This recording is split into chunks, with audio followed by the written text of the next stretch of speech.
नमस्कार दोस्तों, आरकेएन एकेडमी पर आपका हार्दिक स्वागत एवं अभिनंदन। दोस्तों, इस चैनल को सब्सक्राइब अवश्य करें तथा इस वीडियो को ज्यादा से ज्यादा लाइक करें तथा शेयर करें। हम राजस्थान के लोक देवताओं के बारे में अध्ययन कर रहे थे। आज हम रामदेव जी के बारे में जानकारी प्राप्त करेंगे। रामदेव जी का जो जन्म हुआ था वह भाद्र शुक्ल द्वितीय को हुआ था। रामदेव जी का जन्म भाद्र शुक्ल द्वितीय को हुआ था। रामदेव जी का जन्म कब हुआ था? भाद्र शुक्ल द्वितीय को हुआ था। और रामदेव जी के अवतार की यह तिथि 22वीं बीज के नाम से जानी जाती है। जो जन्म हुआ था रामदेव जी का, वह तिथि किस नाम से जानी जाती है? 22वीं बीज के नाम से जानी जाती है। रामदेव जी की जन्म तिथि कौन सी है? भाद्र शुक्ल द्वितीय है, जो किस नाम से जानी जाती है? 22वीं बीज के नाम से जानी जाती है। दोस्तों, इनका जन्म उड़कासमेर में हुआ था, जो जैसलमेर जिले में स्थित है। यह तो उनकी जन्म तिथि रही, कौन सी? भाद्र शुक्ल द्वितीय। अब इनका जन्म स्थान कौन सा था? जन्म स्थान है उड़कासमेर, जो कहां पर है? शिव तहसील जैसलमेर में। शिव तहसील जिला जैसलमेर में है। जिला जैसलमेर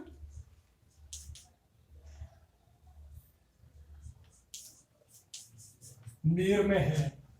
तो रामदेव जी की जन्म तिथि कौन सी हुई? भाद्र शुक्ल द्वितीय। तथा इनका जन्म स्थान उड़कासमेर, जो कहां पर है? जैसलमेर जिले में है और शिव तहसील में है। इनके पिता का नाम अजमल तंवर था। इनके पिता का नाम क्या था? अजमल तंवर। इनके पिता का नाम अजमल तंवर था। तथा माता का नाम मैणा दे था। माता का नाम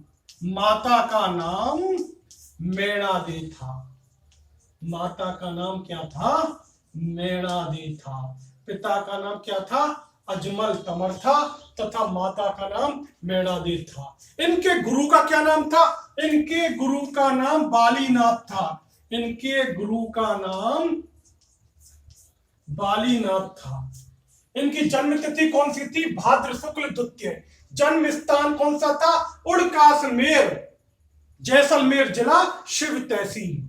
तथा इनके पिता का नाम अजमल तंवर था तथा माता का नाम मैणा दे था।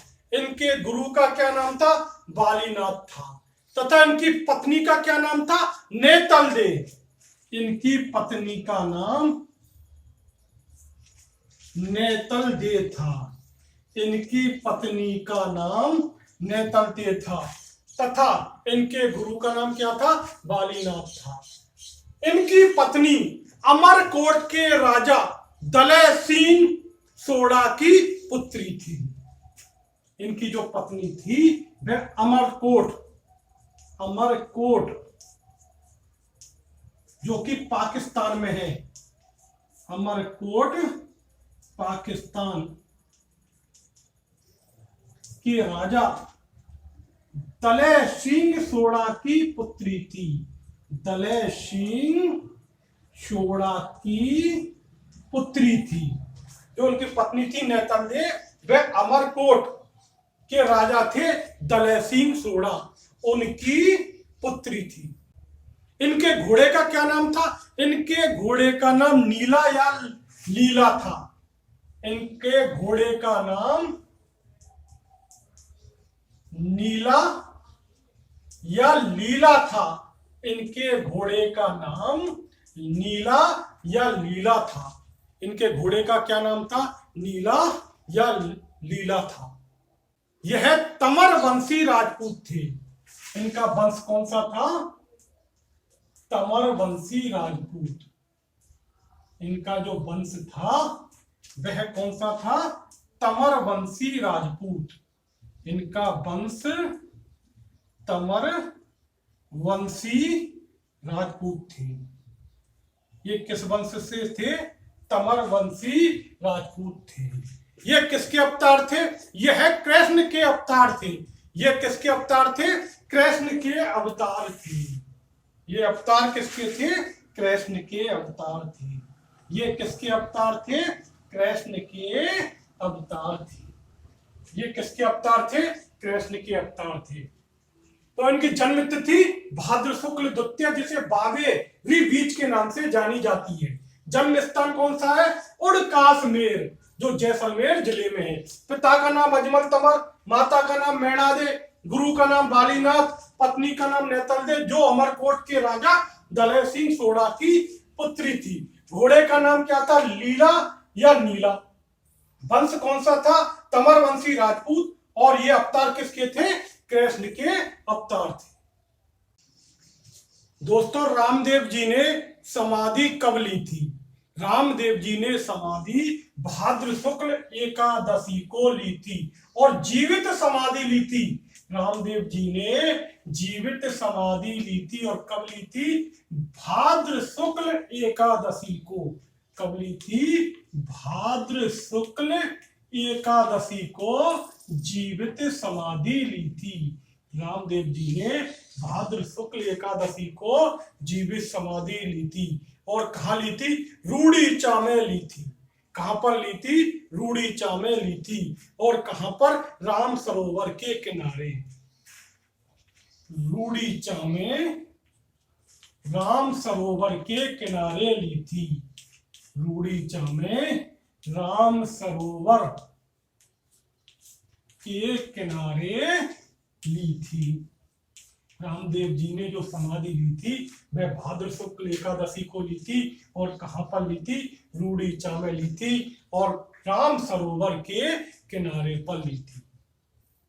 अब रामदेव जी के उपनाम देख लेते हैं। रामदेव जी के उपनाम कौन कौन से हैं? रामदेव जी को रूड़ीचा धनी कहा जाता है। रामदेव जी को रूड़ीचा धनी कहा जाता है। यानी कि रूड़ीचा का धनी, रूड़ीचा का मालिक। इन्हें कृष्ण का अवतार कहा जाता है।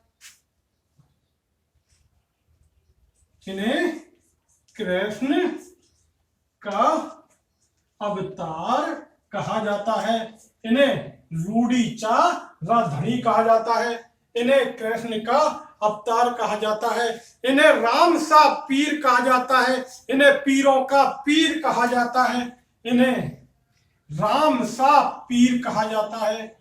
इन्हें राम सा पीर कहा जाता है। और इन्हें पीरों का पीर कहा जाता है। इन्हें रूड़ीचारा धनी कहा जाता है। इन्हें कृष्ण का अवतार कहा जाता है। इन्हें राम सा पीर कहा जाता है। इन्हें पीरों का पीर कहा जाता है। इन्हें हैजा व कुष्ठ रोग निवारक देवता भी कहा जाता है। इन्हें हैजा व कुष्ठ हैजा व कुष्ठ रोग निवारक हैजा व कुष्ठ रोग निवारक देवता भी कहा जाता है। इन्हें सांप्रदायिक सद्भावना वाला देवता भी कहा जाता है। इन्हें सांप्रदायिक सद्भावना वाला देवता भी कहा जाता है। इन्हें सांप्रदायिक सद्भावना वाला देवता भी कहा जाता है। इन्हें रूड़ीचारा धनी कहा जाता है। सांप्रदायिक सद्भावना वाला देवता कहा जाता है। कृष्ण का अवतार कहा जाता है। हैजा व कुष्ठ रोग निवारक देवता भी कहा जाता है। पीरों का पीर कहा जाता है। रामसा पीर कहा जाता है। इन्होंने जीवित समाधि ली थी। कब ली थी? भाद्र शुक्ल एकादशी को रूड़ीचा में राम सरोवर के किनारे।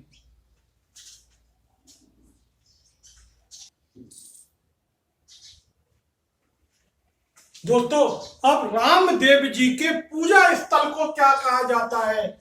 रामदेव जी के पूजा स्थल को थान कहा जाता है। रामदेव जी के पूजा स्थल को क्या कहा जाता है? थान कहा जाता है। जबकि मंदिर को देवरा कहा जाता है। जबकि मंदिर को देवरा कहा जाता है। तो रामदेव जी के पूजा स्थल को क्या कहा जाता है? थान।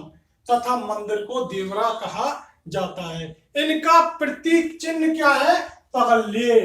इनका प्रतीक चिन्ह, इनका प्रतीक चिन्ह क्या है? पगल्ले। इनका प्रतीक चिन्ह क्या है? पगल्ले, यानी कि चरण चिन्ह। यानी कि चरण चिन्ह इनका क्या है? प्रतीक चिन्ह। इसके अलावा जो इनके चमत्कार थे उन्हें क्या कहा जाता है? पर्चा कहा जाता है। जो इनके चमत्कार थे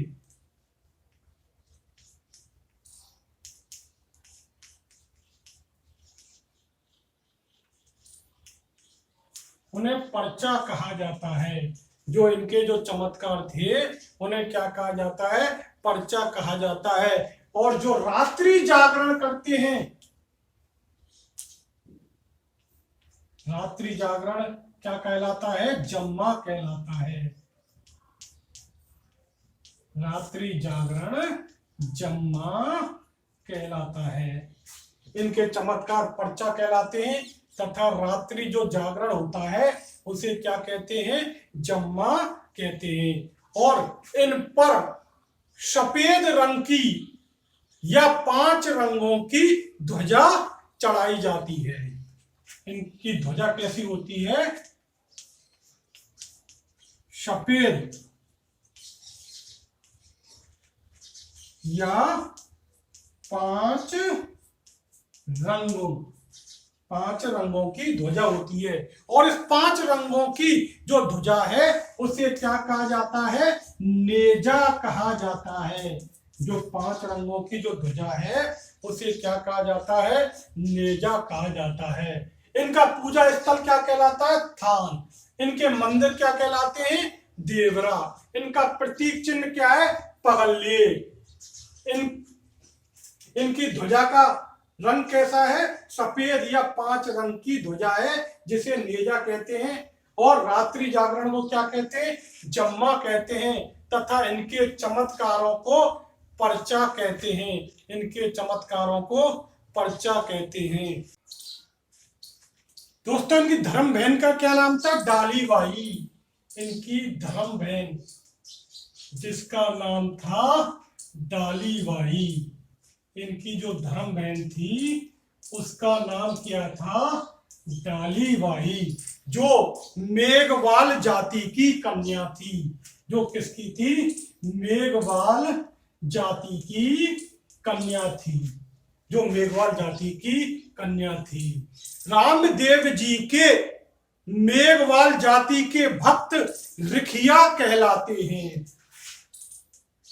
रामदेव जी के मेघवाल जाति के भक्त रिखिया कहलाते हैं। रामदेव जी के मेघवाल जाति के भक्त, मेघवाल जाति के भक्त क्या कहलाते हैं? रिखिया कहलाते हैं। रामदेव जी के मेघवाल जाति के भक्त क्या कहलाते हैं? रिखिया कहलाते हैं। दोस्तों, रामदेव जी के एक बहन भी थी जिसका नाम था सुगनाबाई। रामदेव जी की जो बहन का नाम क्या था? सुगनाबाई। रामदेव जी की बहन का नाम था सुगनाबाई। रामदेव जी की जो बहन थी उसका नाम क्या था? सुगनाबाई था। दोस्तों, मल्लीनाथ जी रामदेव जी के समकालीन थे। रामदेव जी के समकालीन कौन से लोक देवता थे? मल्लीनाथ। रामदेव जी के समकालीन लोक देवता, रामदेव जी के समकालीन लोक देवता कौन थे? मल्लीनाथ। लोक देवता कौन थे?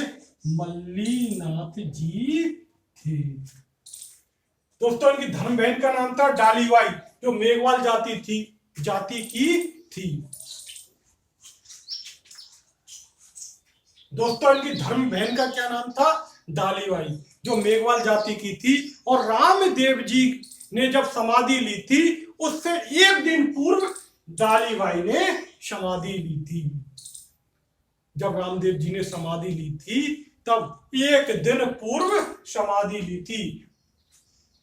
किसने ली थी? डालीबाई ने। रामदेव जी के मेघवाल जाति के भक्त रिठिया कहलाते हैं। इनकी एक बहन थी जिसका नाम सगुनाबाई था। और रामदेव जी के समकालीन जो लोक देवता थे वो कौन थे? मल्लीनाथ जी। इन्होंने कामड़िया पंथ की शुरुआत की थी। रामदेव जी ने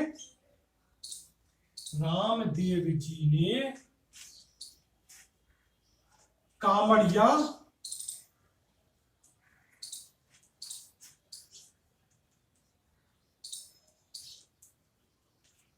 पंथ की स्थापना की थी। रामदेव जी ने क्या किया था? कामड़िया पंथ की स्थापना की थी। रामदेव जी ने कामड़िया पंथ की स्थापना की थी। रामदेव जी एकमात्र लोक देवता थे जो कवि भी थे। रामदेव जी एकमात्र लोक देवता थे जो कवि भी थे। रामदेव जी एक मात्र लोक देवता जो कवि भी थे। इन्होंने 24 बणिया की रचना की थी। इनकी रचना कौन सी है? 24 बणिया। इनकी रचना कौन सी है? 24 बणिया। इनकी रचना है 24 बणिया। रामदेव जी एकमात्र लोक देवता थे जो कवि भी थे। और इनकी जो रचना थी वे कौन सी है? 24 बणिया।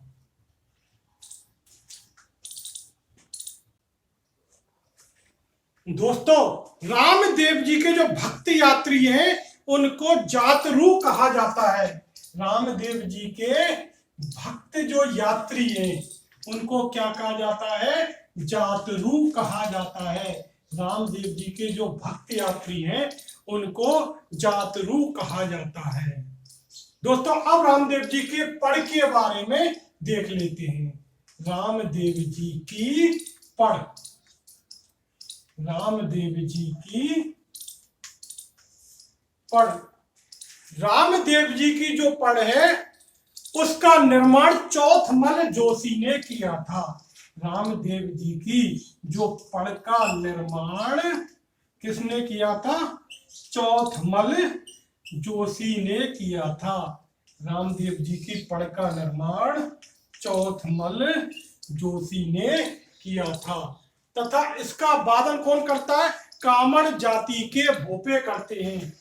इन रामदेव जी की पढ़ का वाचन कामड़ जाति के भूपों द्वारा किया जाता है। कामड़ जाति के भूपों द्वारा किया जाता है। रामदेव जी की जो पढ़ है उसका वाचन कामड़ जाति के भूपों द्वारा किया जाता है। किस वाद्य यंत्र के साथ? रावण हत्ता वाद्य यंत्र के साथ। किस वाद्य यंत्र के साथ? रावण हत्ता वाद्य यंत्र के साथ। तो रामदेव जी की पढ़ का निर्माण चौथमल जोशी ने किया था। कामड़ जाति के लोग इसका वादन करते हैं और इसका वाद्य यंत्र कौन सा है? रावण हत्ता है। अब रामदेव जी के प्रमुख मंदिर। रामदेव जी का प्रमुख मंदिर। रामदेव जी का प्रमुख मंदिर कहां पर है? रामदेवरा में। रामदेव जी का प्रमुख मंदिर एक तो रामदेवरा में है। रामदेवरा कहां पर है? जैसलमेर।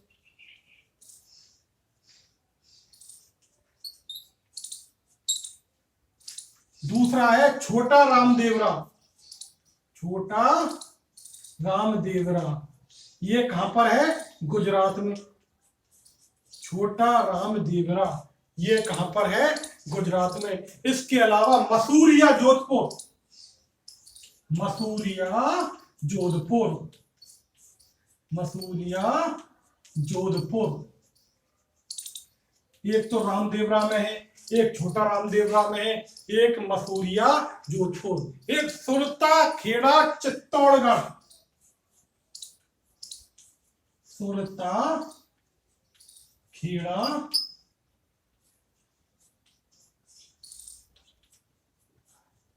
चित्तौड़गढ़। तो रामदेव जी के प्रमुख मंदिर कहां पर है? रामदेवरा, छोटा रामदेवरा, मसूरिया, सुरता खेड़ा में इनके प्रमुख मंदिर हैं।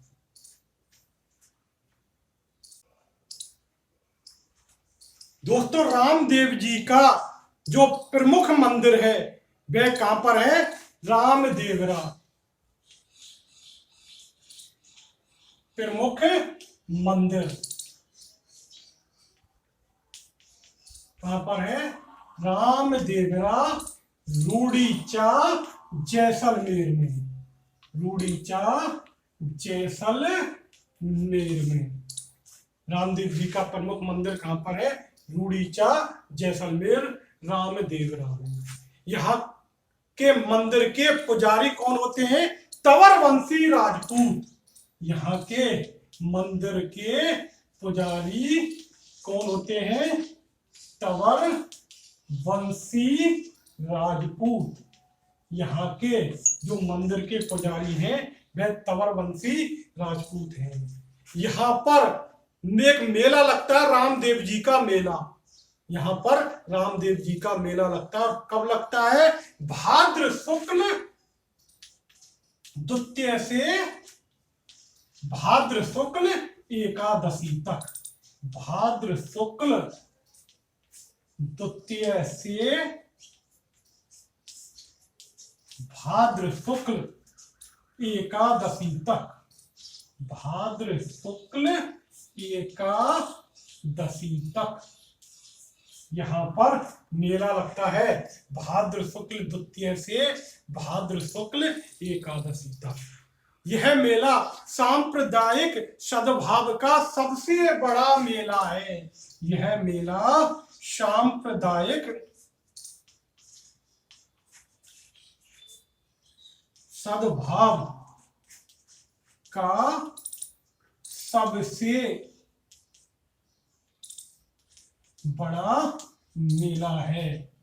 यह मेला सांप्रदायिक सद्भाव का सबसे बड़ा मेला है तथा इसे मारवाड़ का कुंभ कहते हैं। इसे मारवाड़ का कुंभ कहते हैं। इसे मारवाड़ का कुंभ कहते हैं।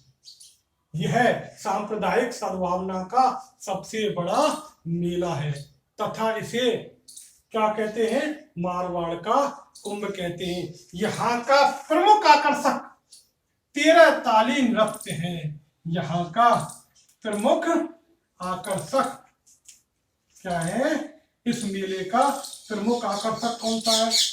कौन है? 13 ताली नृत्य। 13 ताली नृत्य। 13 ताली नृत्य इसे कौन करता है? कामड़ जाति की महिलाएं। कामड़ जाति की महिलाएं। इसे कौन करता है? कामड़ जाति की महिलाएं करती हैं। इस मेले का प्रमुख आकर्षक क्या है? 13 ताली नृत्य, जिसे कामड़ जाति की महिलाएं करती हैं। यह सांप्रदायिक सद्भाव का सबसे बड़ा मेला है। यह मारवाड़ का कुंभ भी है। यह मेला भाद्र शुक्ल द्वितीय से भाद्र शुक्ल एकादशी तक लगता है। और रामदेव जी के प्रमुख मंदिर कौन से हैं? रामदेवरा, जैसलमेर में। दोस्तों रामदेव जी पंच पीरों में शामिल थे। रामदेव जी मारवाड़ के पंच पीरों में शामिल थे। रामदेव जी मारवाड़ के पंचपीरों में शामिल थे। दोस्तों बाल्यावस्था में इन्होंने पोखरण कस्बे के पास सातलमेर में भैरव नामक तांत्रिक को मार गिराया तथा जनता को कष्टों से मुक्ति दिलाई। दोस्तों जैसलमेर के पास जैसलमेर के पास सातलमेर नामक स्थान पर इन्होंने भैरव नामक क्रूर राक्षस या तांत्रिक को मार गिराया तथा इसके कष्टों से जनता को मुक्ति दिलाई तथा पोखरण कस्बे को पुनः बसाया। तो दोस्तों रामदेव जी का प्रमुख मंदिर कहां पर है? रामदेवरा में, रूड़ीचा जैसलमेर में। यहाँ के पुजारी कौन है? तंवरवंशी राजपूत। यहाँ मेला जो लगता है भाद्र शुक्ल द्वितीया से भाद्र शुक्ल एकादशी तक लगता है। यह मेला सांप्रदायिक सद्भाव का सबसे बड़ा मेला है। मारवाड़ का कुंभ कहते हैं। प्रमुख आकर्षक यहाँ का 13 ताली नृत्य है जिसे कांवड़ जाति की महिलाएं करती हैं तथा रामदेव जी पंच पीरों में शामिल थी। बाल्य अवस्था में सातलमेर में रामदेव जी ने भैरव नामक क्रूर राक्षस को मार गिराया तथा जनता को कष्टों से मुक्ति दिलाई तथा पोखरण कस्बे को पुनः बसाया। दोस्तों आज हमने लोक देवता रामदेव जी के बारे में जानकारी प्राप्त की। दोस्तों इस चैनल को सब्सक्राइब अवश्य करें, ज्यादा से ज्यादा शेयर करें तथा लाइक करें। नमस्कार दोस्तों।